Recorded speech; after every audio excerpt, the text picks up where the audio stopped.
नमस्कार. मार्गशीर्ष महिन्यातले तुमचे 3 गुरुवार व्यवस्थित पार पडले असेल. 4थ्या गुरुवारी सफलता एकादशी आली आहे.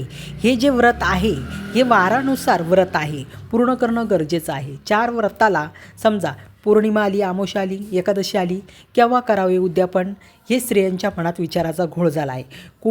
कोणतीही तिथी आली त्याला शास्त्र संबंध नाही. तुम्हाला उद्यापन हे 4थ्या गुरुवारी करायचंच आहे. आता काहींनी 3ऱ्या गुरुवारी उद्यापन केले, ते चुकीचं होतं. सफलता एकादशी त्या श्रीहरी विष्णू आणि महालक्ष्मीला समर्पित आहे. श्रीहरी विष्णूंची विशेष पूजा केली जाते.